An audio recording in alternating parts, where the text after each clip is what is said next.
Ya baik, bismillahirrahmanirrahim. Assalamualaikum warahmatullahi wabarakatuh. Eh, Terima kasih semuanya. Eh,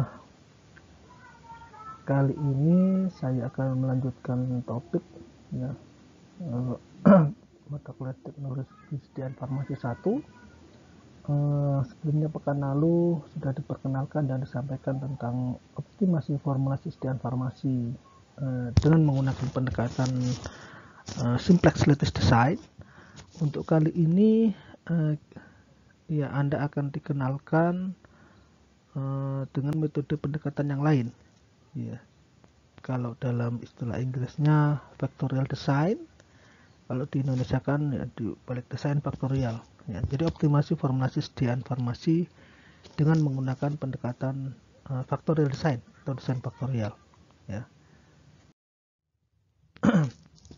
jadi desain faktorial atau factorial design itu eh, yang bagaimana? Ya, jadi desain faktorial merupakan aplikasi persamaan regresi yang merupakan teknik untuk memberikan model hubungan antara variabel respon dengan satu atau lebih variabel bebas. Ya. Desain faktorial ini digunakan dalam percobaan untuk menentukan secara simulasi efek dari beberapa faktor dan interaksinya yang signifikan. Ya. Desain faktorial nanti ada beberapa istilah yang cukup katakanlah populer atau familiar digunakan di dalam metode ini. Itu ada istilah faktor, ada istilah level, dan ada istilah respon. Ya. Apa aja itu terkait faktor, level, dan respon di dalam metode pendekatan desain faktorial. Jadi faktor itu apa? Sini ya. Jadi faktor adalah variabel yang ditetapkan. Jadi seperti fix variabel ya. Misalkan di sini ada waktu, ada suhu, ada konsentrasi, dan macam bahan. Ini misal. Nah, faktor ini dapat bersifat kualitatif atau kuantitatif. Namun keduanya ya, jadi faktor ini itu harus dapat ditetapkan harganya dengan angka. Misalkan untuk konsentrasi dinyatakan misalkan 1%, 2%, 3%, 4%, 5%, seperti itu. Terus kemudian panas atau suhu ada 10 derajat, ada 50 derajat, 40 derajat, 100 derajat. Jadi dapat berupa di angka-angkanya ya. Dan desain faktorial ini dapat terdiri dari dua atau lebih faktor. Dalam hal ini seperti simplex lattice design kemarin ya. Jadi baik SLD kemarin dan FD factorial design kali ini itu minimal faktor yang dapat digunakan adalah dua ya. Nah, yang membedakan di sini factorial design dengan simplex lattice design adalah di sini ada istilah level ya. Kalau kemarin SLD tidak ada istilah level ya. Jadi kemarin kalau SLD kan kalau misalkan kita mau mengoptimasi menggunakan SLD di sana keywordnya adalah bahwa jumlah pembobotan yang ada pembobotan di sana jumlahnya itu harus satu total. Kalau di sini faktor desain ada istilahnya level, yaitu adalah harga yang ditetapkan untuk faktor. Misalnya ada level 10 derajat Celcius, ada level 100 derajat Celcius. Nanti kita tunjukkan di slide berikutnya, ada tabulasi, nanti ada istilah level rendah, level tinggi. Ya, disini ada level ya. Kemudian berikutnya ini sama, kalau ini sama seperti SLD kemarin, ada namanya respon. Apa itu respon? Respon adalah hasil terukur yang diperoleh dari percobaan yang dilakukan. Ya. Perubahan respon dapat disebabkan oleh bervariasinya level. Nah, respon yang ingin diukur harus dapat dikuantifikasi. Ya. Kemarin kalau kemarin dicontohkan di dalam SLD, yang namanya respon itu kemarin ya sudah dioptimasi antara amilum dengan manihot, kemudian dilakukan proses granulasi, terus dievaluasi granulnya.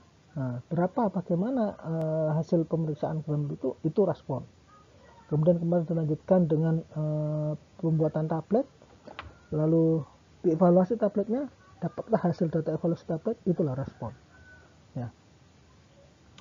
Kemudian ada namanya interaksi. Ya. Apa itu interaksi? Ya. Interaksi ini dapat dianggap sebagai batas dari penambahan efek-efek faktor. Ya. Interaksi ini dapat bersifat sinergis atau antagonis. Ya. Sinergis berarti hasil interaksi tersebut mempunyai efek yang lebih besar daripada masing-masing efek faktor. Ya, sinergis artinya menguatkan, ya, sinergis. Ya. Antagonis berarti hasil tersebut mempunyai efek yang lebih kecil daripada masing-masing faktor. Antagonis ini sifatnya antagonis, kontra, ya. Saling menghilangkan. Harapannya tentunya ketika misalkan kita mau mengharapkan sesuatu yang ya kita mengharapkan tentunya hasil yang positif, ya, atau sinergis, ya. Nah, penelitian desain faktor yang paling sederhana adalah penelitian dengan dua faktor dan dua level. Ini paling sederhana. Nah, ini kemarin kalau SLD tidak ada istilah level lah. Faktor desain ada istilah level. Ya. Oh ya, di Aljuru sudah saya tautkan bagaimana contoh penelitian kelas kalian, ya. Yang kemarin saya presentasikan di International Conference of Health Sciences, ya, tentang optimasi asam dalam formasi granul effervescent menggunakan metode faktorial design atau desain faktorial, ya. Di situ menggunakan dua faktor dan dua level. Nah, desain faktorial dua level berarti ada dua faktor, misal A dan B, yang masing-masing faktor diuji pada dua level yang berbeda, nah, yaitu pada level rendah dan level tinggi. Berapa angka-angkanya itu nanti kita yang menentukan, ya, peneliti yang menentukan. Level rendahnya mau berapa, level tingginya mau berapa. Desain faktorial dua level berarti ada dua faktor, misal A dan B, yang masing-masing faktor diuji pada dua level yang berbeda, yaitu level rendah dan level tinggi. Dengan desain faktorial dapat didesain suatu percobaan yang mengetahui faktor yang dominan berpengaruh secara signifikan terhadap suatu respon. Ya. Jadi kita dapat mengetahui juga faktor yang dominan. Ya. Keuntungan utama desain faktorial adalah bahwa metode ini memungkinkan untuk melakukan identifikasi masing-masing faktor maupun efek interaksi antara faktor antar faktor. Ya. Ini jadi ini keuntungan desain faktorial, mungkin yang membedakan dengan SLD kemarin, ya. Jadi dapat mengidentifikasi efek masing-masing faktor dan juga interaksi antar faktor. Nah, tadi hasilnya interaksinya bagaimana, sinergis atau antagonis. Pada percobaan desain faktorial harus diketahui dan didapatkan faktor yang akan diteliti apa. Misal di sini suhu, ya, waktu, pemrosesan, dan sebagainya. Dan level faktor yang diteliti, nah, ada level tinggi, ada level rendah.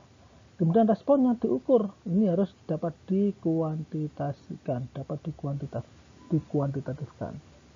Ini, ya, katakanlah keyword, kata-kata kunci ketika kita mau melakukan optimasi, dalam hal ini optimasi formulasi sediaan farmasi dengan menggunakan pendekatan metode desain faktorial.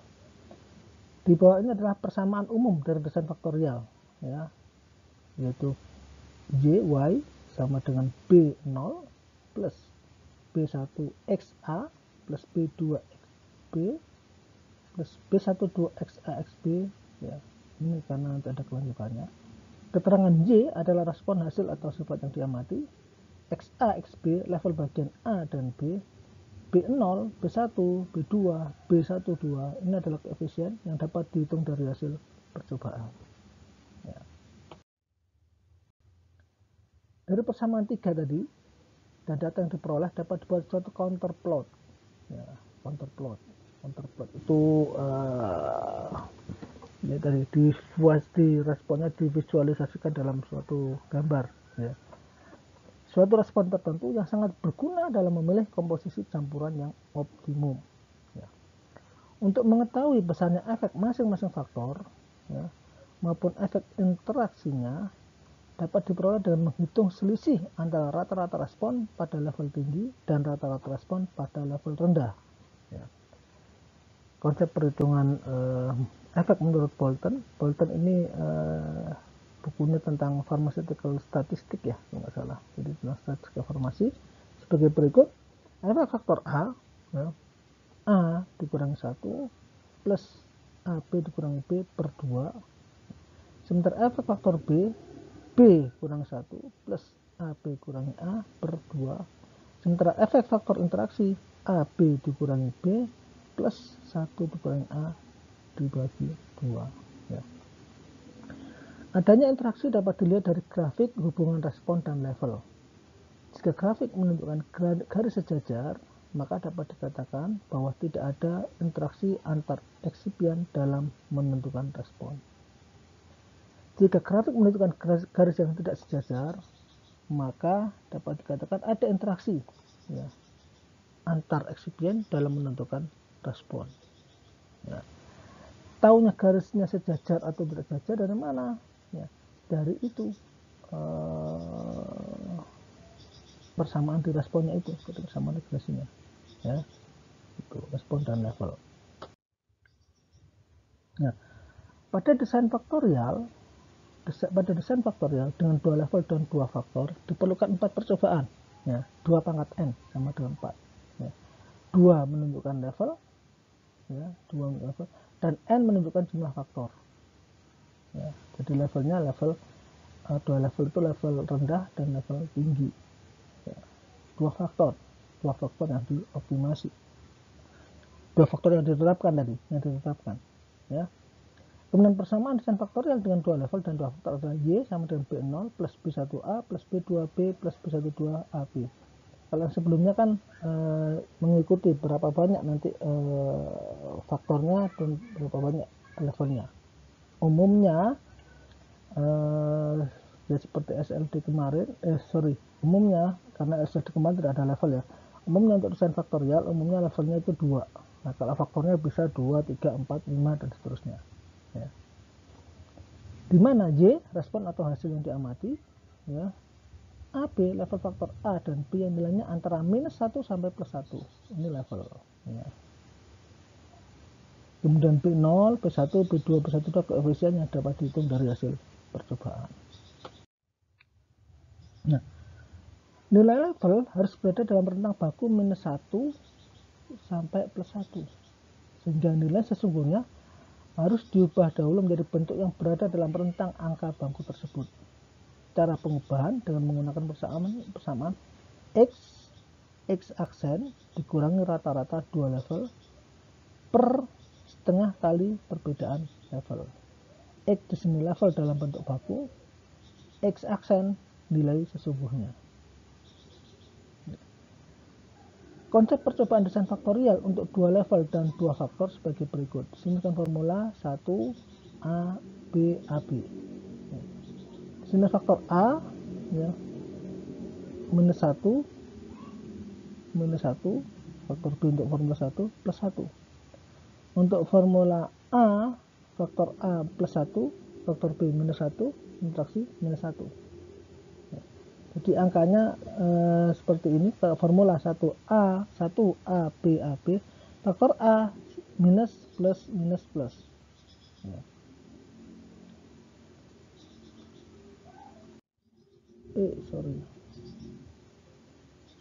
Ya. Ya itu tadi. Nah, interaksi dapat dihitung dengan mengurangkan rata-rata respon pada level maksimum dengan rata-rata respon pada level minimum. Nah, konsep perhitungannya efek dapat dilakukan dengan menggunakan rumus sebagai berikut. Efek A, AB plus A minus B plus 1 per 2. Efek B, A plus B minus A plus 1 per 2. Interaksi A dan B, 1 plus AB minus A plus B per 2. Adanya interaksi dapat juga diketahui dengan membuat grafik hubungan respon dan level. Jika kurva menunjukkan garis jajar, maka dapat dikatakan tidak ada interaksi antar faktor dalam menentukan respon. Jika kurva menunjukkan garis tidak jajar atau berpotongan, maka dapat dikatakan ada interaksi antara faktor dalam menentukan respon. Ya. Nah, berdasarkan metode ini dapat ditentukan persamaan dan counterplot yang dapat digunakan untuk menentukan proporsi pasangan faktor yang menghasilkan respon seperti yang diinginkan. Ya. Sebagai contoh, untuk mempermudah pemahaman konsep tersebut dapat dijelaskan dengan contoh berikut. Tentang penelitian tentang faktor-faktor yang mempengaruhi kadar air dalam suatu ekstrak tanaman. Faktor yang diteliti apa? Suhu dan lama atau waktu pengeringan. Suhu, level rendahnya 40, level tingginya 60 derajat Celcius. Waktu, level rendahnya 12 jam, level tingginya 24 jam. Jadi dilakukan 2 pangkat 2 sama dengan 4 percobaan.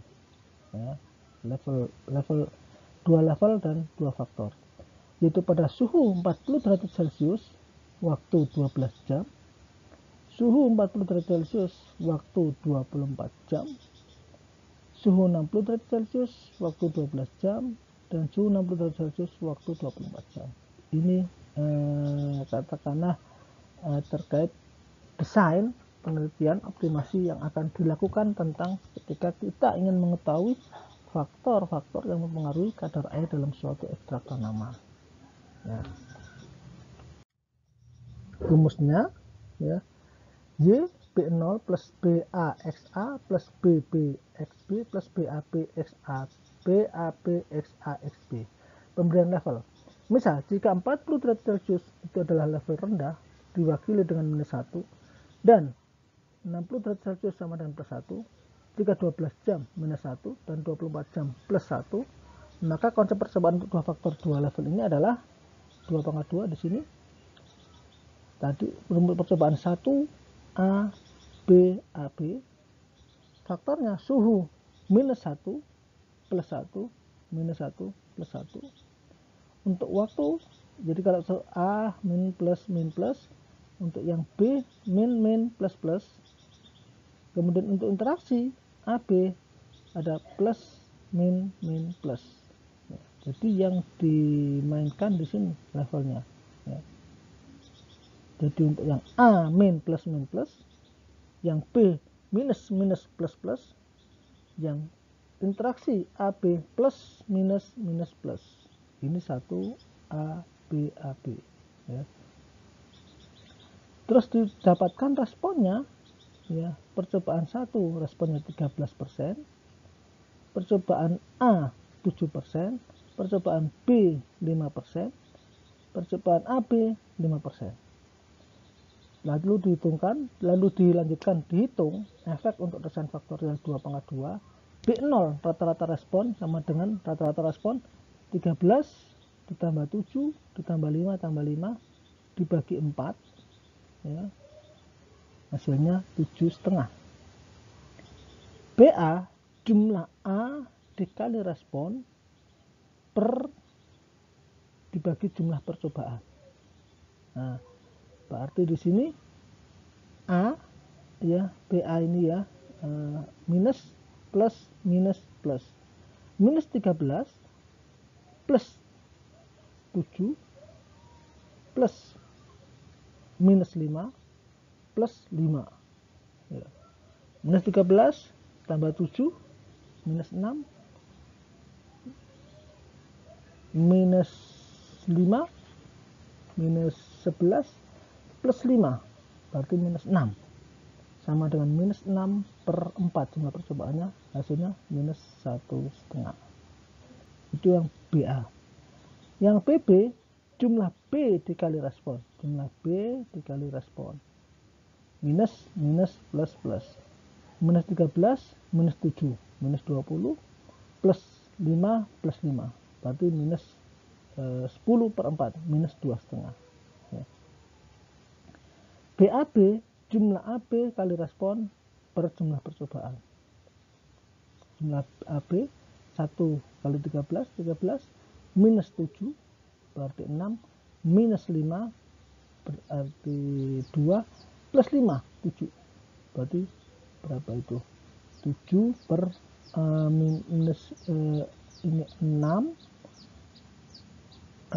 kurang 51, 6 per 4 ya, 1,5. Jadi 7,5 kurangi 1,5 XA minus 2,5 XB plus 1,5 AB ya, dapat diketahui efeknya adalah signifikan sebab koefisien B lebih besar daripada A, 2,5 lebih besar dibandingkan 1,5. Jadi faktor B ya, faktor B waktu itu berpengaruh signifikan terhadap kadar air di sini percobaannya ya.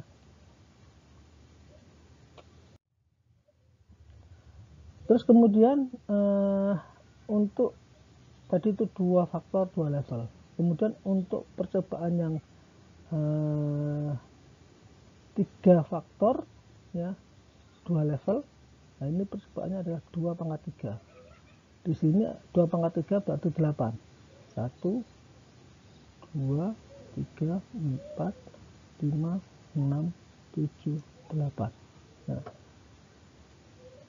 terus kemudian ada faktor A, faktor B, faktor C. A min plus min plus min plus min plus, B minus minus plus plus minus minus plus plus, yang C minus minus minus minus minus plus plus plus plus plus plus. Patternnya polanya seperti itu ya. Kemudian bagaimana perhitungan efek untuk desain faktor dari 2 pangkat 3 nya, ini tadi ikut sini ya,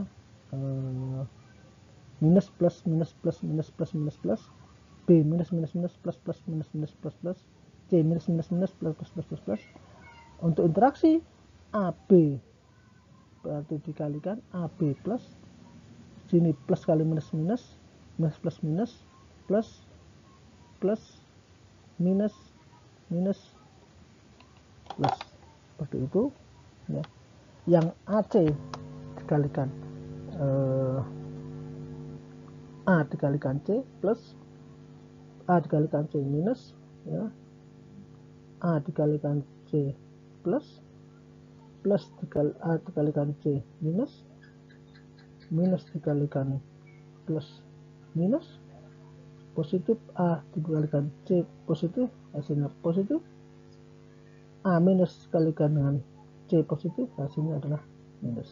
Sementara yang BC berarti B dikalikan C, hasilnya adalah plus, minus dikalikan minus plus, plus dikalikan minus, hasilnya adalah minus. Nah, sementara yang AB begitu, pokoknya B dikalikan C minus, minus dikalikan minus plus minus, minus dikalikan plus juga minus, plus plus plus plus plus ya. Sementara ABC polanya adalah minus plus plus minus, minus plus plus minus ya. Kemudian setelah dibuat begitu ya, kemudian di counterplot ya. Hasil counterplot itu apa? Ini menunjukkan bahwa masing-masing komponen dan interaksinya memberikan pengaruh pada parameter respon yang ditentukan. Pengaruh positif menaikkan respon, pengaruh negatif menurunkan respon ya. Jadi hasil counterplot ya, kalau misalkan dia pengaruhnya positif berarti dia menaikkan respon. Kalau ya hasil counterplotnya pengaruhnya negatif berarti dia menurunkan respon. Setelah di counterplot kemudian dilakukan diagram superimpose counterplot ya. Diperoleh berdasarkan counterplot berbagai parameter yang digabungkan menjadi satu ya. Dipilih satu titik formula optimum pada daerah optimum, ditentukan proporsi masing-masing komponen eksipien, misalkan ini yang divariasikan adalah yang dioptimasi dari eksipien, dengan menarik garis sejajar pada ketiga sisi segitiga, lalu diperolehlah formula optimum. Kemudian ditentukan masing-masing respon sesuai dengan persamaan tiap parameter optimasi yang dihitung berdasarkan persamaan matematis yang telah dibuat ya. Ini superimpose counterplot. Lalu dapatlah kita formula optimum ya. Dibuat suatu persediaan, dievaluasi parameter responnya, kemudian diverifikasi hasil optimasinya. ya. Kemarin saya ceritakan kan di SLD ya. Jadi ya kalau kemarin di SLD saya cerita kalau verifikasi ya kalau level penelitian S1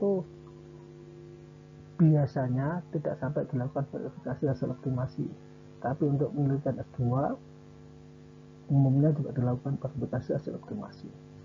Kenapa perlu dilakukan verifikasi? Yang pertama, untuk menguji validitas persamaan matematika yang diperoleh.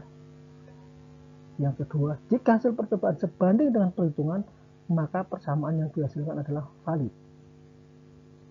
Yang ketiga, analisis statistik uji T untuk membandingkan antara hasil percobaan formal optimum dengan nilai teoritis yang diperoleh berdasarkan persamaan matematis SLD atau FD, simple design atau factorial design. Uji T diolah dengan program SPSS. Nah, baik optimasi menggunakan SLD, Simplex Lattice Design, atau FD, Factorial Design, ya, itu ya sejak tahun 1996 ya, itu ya peneliti di sana di US atau di Amerika ya, mereka mengembangkan software ya yang namanya Design Expert ya. Jadi misalkan kita mau mengoptimasi dalam konteks ini, misalkan kita di factorial design ya, contohnya tadi misalkan kita mau mengoptimasi, ingin tahu faktor waktu dan suhu ya untuk terkait dengan kadar air suatu granul ya, kita dapat menggunakan Design Expert ya. Jadi dalam hal ini hitung-hitungan matematikanya tadi kita nggak menghitung manual, tapi kita menggunakan Design Expert. Dan suatu software metode statistik yang diproduksi oleh ya, StateIs ya. Software ini pertama kali dirilis tahun 1996, digunakan untuk membantu melakukan desain eksperimental seperti menentukan formal optimum suatu sediaan. Selain untuk optimasi, software ini juga dapat digunakan untuk menginterpretasikan faktor-faktor dalam percobaan. Di dalam software ini terbagi menjadi 3 pilihan arah penelitian tergantung dengan desain percobaan yang akan dilakukan. Jadi ada pilihan screening, karakterisasi, dan ada optimisasi. Ini Design Expert.